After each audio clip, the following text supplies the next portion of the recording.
whole lot to cover in this video, so I'm just going to get right into it. These are the 15 easiest side hustles for the average person like you and me, and I'm going to split this into two sections. The first section will be in-person side hustles, and the second part will be online digital side hustles that you can just do from home. So the first one is, this is a legit side hustle, but I think no one thinks about this. This is literally the easiest thing to do if you want to make something side cash right now. You can start today.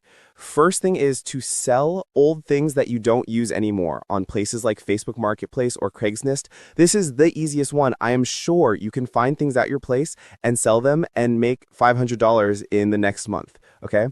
Number two is pet sitting / house sitting / babysitting.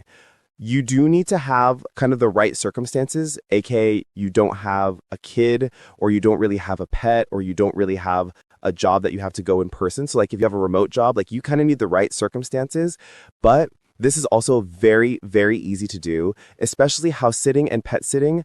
How you can start is just spread the work within your network, or you can also use websites like Rover, which I have used before. It definitely works. Number three is delivering for Uber Eats or DoorDash or any of those food delivery service companies. So you do need a car though. And let me tell you, I did try it out for about a month. I did Uber Eats about 2 years ago, and it was good money. I think I made about $20 to $25 on average per hour, it's okay. But the thing I hated was I suck at parking, and I get dizzy when I drive for a really, really long time because I'm like looking outside and then I had to look at the GPS, right? So I didn't like it after a month, but this is really easy to do if you have a car and like it's on a weekday night or weekend and you have time to drive around. The process for getting approved I thought was very simple, and this is way better than driving for actual Uber because I don't know if I would want to do actual Uber because I don't want to talk to people and have strangers in my car. But for these food delivery services, you just go to the restaurant and then go to the person's house and drop it off at the door. You don't need to talk to anybody. Number four is to flip items.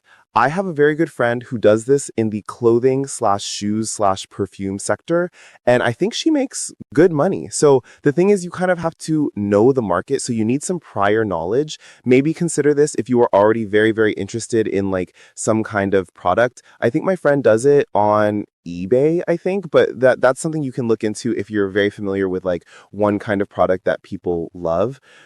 Okay, 4A. Number five is tutoring or teaching.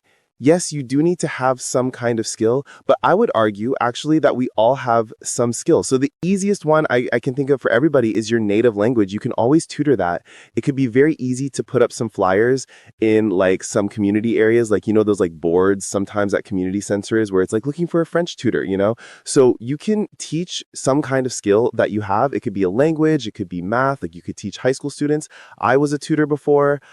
It's very easy. You can use your network and see if there are any parents who want their children to learn something.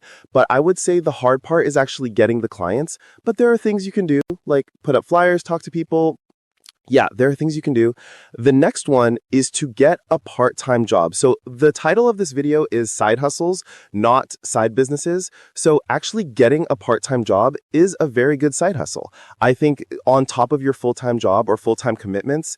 And this is really good, especially if you plan on freelancing in the future. There are a lot of jobs where I'll share my screen later, but like on Indeed, for example, like if you search something like for me, I would maybe get a part-time job as a content creator or like a video editor for a company. And these are like skills that I have, which I can like freelance, or like I already have the skill, right? So if you know like writing, graphic design, photography, you would go to Indeed and then search up jobs, part-time jobs where you can get hired and like do that work. Another really good side job is helping out at events. So like weddings, big events, like big festivals.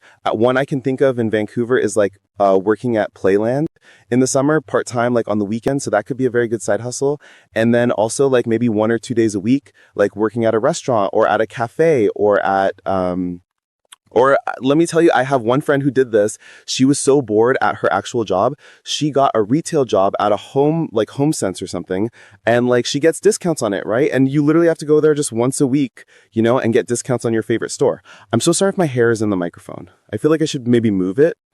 Actually, I'm just going to hold the microphone here in front of my 7. The next one is to sell greeting cards or an art service.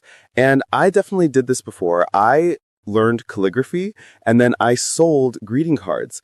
The thing is, you got to design it and you got to find people to buy it. But I think it's a very easy thing because you can literally Google how to DIY some greeting cards, make something similar, or you could like design something on the computer and then go print it at a print shop, and then you could sell it. So I think it's very easy to start doing that, especially because Christmas is coming. If you want part 2 of the stories behind the vaults, subscribe and turn on notifications.